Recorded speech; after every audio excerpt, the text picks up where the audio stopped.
اهلا وسهلا بكم، ان شاء الله تكونوا بخير. غوصتنا لليوم كعيبات سوفلي طن يعملوا الكيف، سهلين مهلين يحضروا فيسع البنه، ما نحكي لكمش نودكم وما نشهيكم.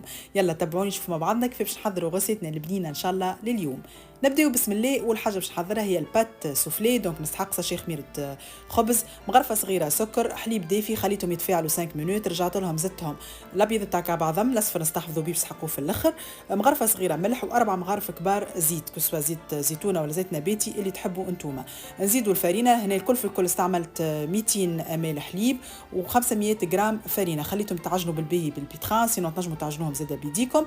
وتوا باش نخليها تخمر على قليله نصيف ساعه، حطيتها هكا تحتها وفوق منها شويه زيت وغطيتها بالباهي بالسيلوفان.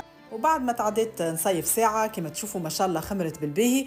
توا باش نقسمها ونبداو نحضروا كعبات السوفلي. ماذا بيكم هكا البات تكون هكا جويده ما تكونش خشينه. توا باش نحطوا لها الفارس، عندي صوص بيتزا حاضره، سينو تنجموا تستعملوا الهريسه زاده، عندي العظم المسموطه، التن، وباش نشخشخها هكا من الفوق بالموتزاريلا.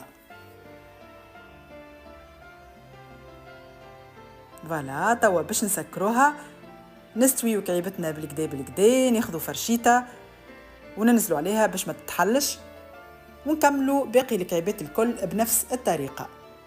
توا بعد ما كملنا حطيناهم على طبق الفور بابي كويسون، غطيناهم وخليناهم على قليله ربيع ساعه هكا لين ضاعف الحجم نتاعهم. توا ناخذوا الاصفر نتاع كعب عظم اللي خليناه قبيله، مغرفه حليب، وندهنوهم الكل من الفوق، ونحلوا الفور نتاعنا على 170 درجه هكا من الفوق ومن اللوطه باش يسخن بالمسبق.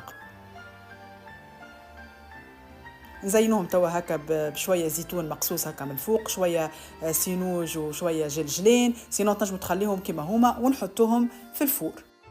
هكا نكون كملت الغوسيت نتاعي ان شاء الله معاكم لليوم. ان شاء الله تكون عجبتكم، ما تنساوش تشجعوني باللي جيم والكومنتير، وصحه وبالشفاء.